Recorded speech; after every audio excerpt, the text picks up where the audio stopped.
teman anak raja. Shalom teman-teman. Wah, siapa yang di sini sudah mulai sekolah tatap muka? Pasti teman-teman happy ya bisa ketemu teman-teman lagi dan semua guru-guru. Dan buat teman-teman yang masih sekolah online, nggak apa-apa ya, kita tetap harus semangat walaupun masih online. Seperti di ibadah sekolah minggu kita, walaupun masih online, kita harus selalu semangat dan antusias. Yuk, siapa di sini yang udah siap untuk memuji dan menari untuk Tuhan? Yuk, yang sudah siap, mari kita memuji Tuhan. Kita nyanyi sama-sama adik-adik. Kita mau bilang deep down, semuanya turun ya. Ikutin kakak-kakak. Ready? 1, 2, 3, go. I love you Jesus, deep down in my heart. Keren. I love you Jesus, deep down in my heart. Talk about deep down, deep down in my heart. Talk about deep down, deep down in my heart. I love you Jesus, deep down in my heart. I love you Jesus, deep down in my heart. Talk about deep down, deep down in my heart. Talk about deep down, deep down in my heart. Talk about deep down, deep down in my heart. Talk about deep down, deep down in my heart. Deep down in my heart, deep down in my heart. Yeay! Nah, yuk adik-adik, sekarang kita mau sama-sama menyembah Tuhan. Kita mau katakan pada Tuhan, Tuhan Yesus, kami mengasihi-Mu. I love you Jesus. Yuk. Ku mau mengenal-Mu, Engkau Allah yang besar. Meski ku masih kecil, ku mau melayani-Mu. Ku cinta padamu, ku berikan hidupku. Kau mati bagiku Tuhan, ku tak akan lupa. I love you Jesus, ku mau mengenal-Mu. I love you Jesus, ku mau melayani-Mu. I love you Jesus, ku diselamatkan. Ku takkan lupa, kau selamatkan aku. Sekali lagi adik-adik ya, dari awal kita nyanyikan. Ku mau mengenal-Mu, Engkau Allah yang besar. Meski ku masih kecil, ku mau melayani-Mu. Ku cinta padamu, ku berikan hidupku. Kau mati bagiku Tuhan, ku tak akan lupa.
Suatu malam di suatu kota kecil di Philadelphia, Amerika, sepasang suami istri yang sudah tua dengan penampilan sederhana masuk ke sebuah hotel kecil.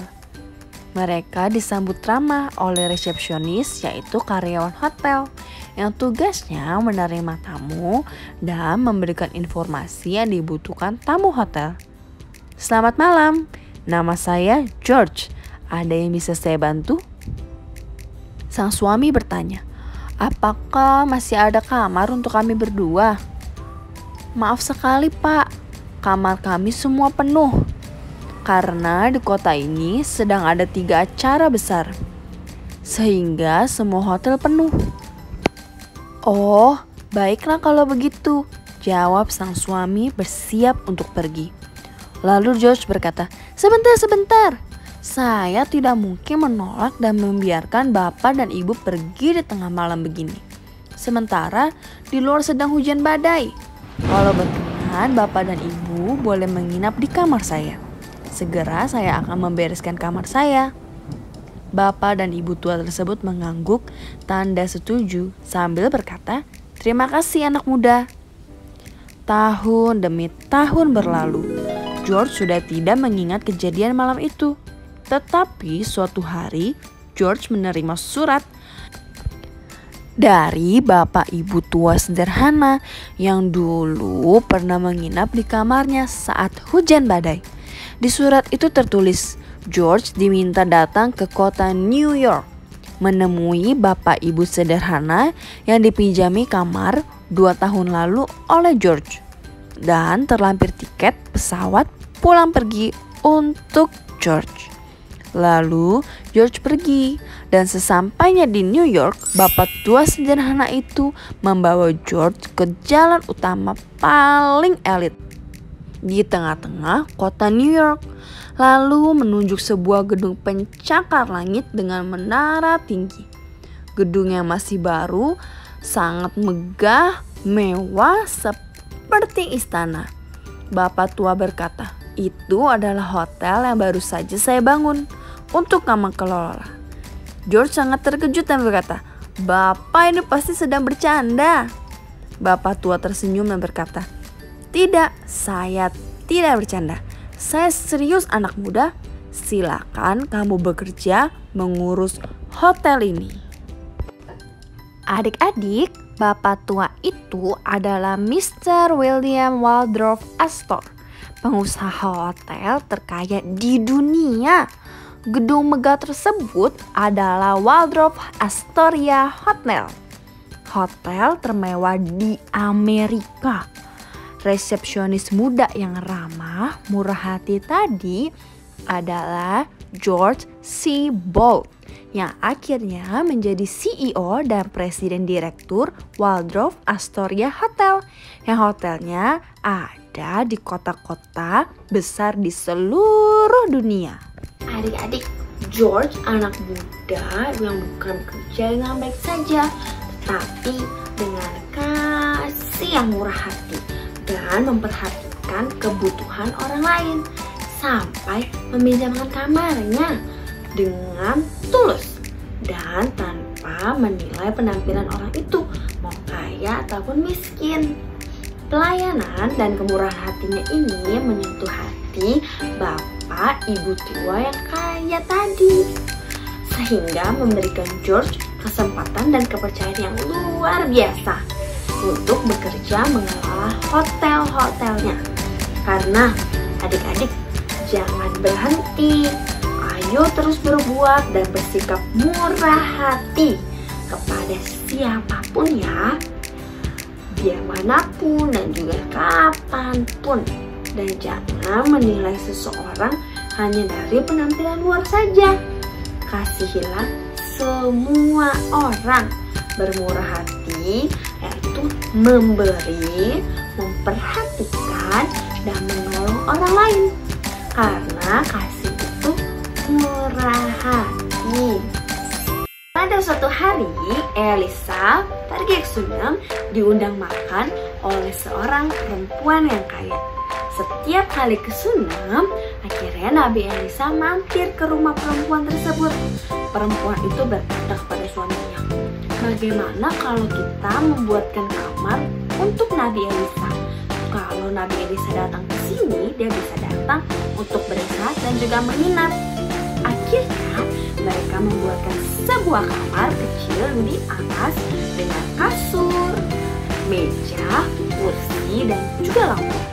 Elisa tentu sangat menghargai kebaikan dan juga kemurahan hatian dari perempuan tersebut. Maka Nabi Elisa menanyakan, apa ya kira-kira yang dibutuhkan oleh perempuan tersebut? Gehazi, yaitu pembantu Elisa, memberitahu kalau perempuan tersebut belum mempunyai seorang anak dan suaminya sudah tua.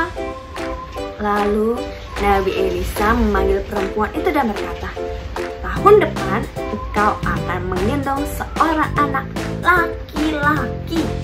Dan benarlah adik-adik, tidak lama kemudian perempuan itu mengandung. Tuhan memberi perempuan itu seorang anak laki-laki. Pasti perempuan itu seneng banget ya adik-adik, dan pasti sangat sayang sama anak laki-laki tersebut. Setelah anak laki-laki itu sudah besar, suatu hari ia pergi menemui ayahnya di ladang. Tiba-tiba anak itu sakit dan menjerit, "Aduh, kepalaku, kepalaku!" Lalu diangkatlah dan dibawa pulang ke ibunya. Tetapi tidak lama kemudian anak itu mati. Ibunya sedih, lalu membawa anak itu ke kamar atas yang disediakan untuk Elisa dan dibaringkan di tempat tidurnya Elisa. Perempuan itu segera naik keledai pergi menemui Elisa. Sesudah sampai menemui Elisa, perempuan itu bertemu dengan Gehazi. Gehazi menyambutnya dan menanyakan, "Selamatkah engkau? Selamatkah suamimu? Selamatkah anakmu?" Perempuan itu menjawab apa adik-adik? Dia menjawab, "Selamat." Padahal anaknya sudah mati ya. Tetapi perempuan itu menjawab, "Selamat." Itu pasti karena perempuan itu beriman bahwa Tuhan pasti bisa dan juga pasti menolong. Perempuan itu menemui Elisa dan memohon pertolongan. Elisa pun langsung pergi ke rumah perempuan itu dan menemui anak itu yang dibaringkan di kamarnya. Lalu Elisa membaringkan tubuh anaknya di atas anak itu, maka badan anak itu menjadi panas. Elisa bangun berjalan ke sana dan kemari. Pasti Elisa sedang berdoa adik-adik kepada Tuhan. Lalu Elisa kembali berbaring lagi di atas anak itu. Dan tiba-tiba anak itu bersin sebanyak 7 kali. Lalu membuka matanya dan kembali hidup. Elisa menyuruh ibunya atau si perempuan Sunam itu untuk mengangkat anaknya. "Angkatlah anakku." Perempuan itu tersungkur di depan kaki Elisa dan berterima kasih. Dan tentunya perempuan itu berterima kasih kepada Tuhan yang sudah menghidupkan anaknya lagi. Adik-adik, dari cerita kita lihat teladan dari perempuan ini itu menunjukkan perhatian dan kasihnya kepada Nabi Elisa. Dan juga dia juga adalah hamba Tuhan. Dia bermurah hati membuatkan kamar khusus untuk Elisa. Dan Tuhan tidak menutup mata. Tuhan membalas dengan memberikan seorang anak laki-laki. Dan ketika anaknya sakit sampai mati, Tuhan tidak lupa juga dengan murah hati dan iman perempuan itu, sehingga anaknya dibangkitkan dan bisa hidup kembali.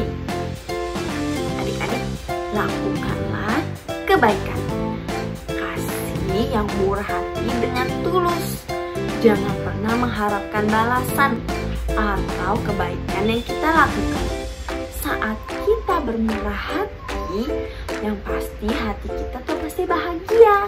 Tetapi saat yang mungkin nih ya, kita juga pasti akan menerima kebaikan atau kemurahan dari orang lain.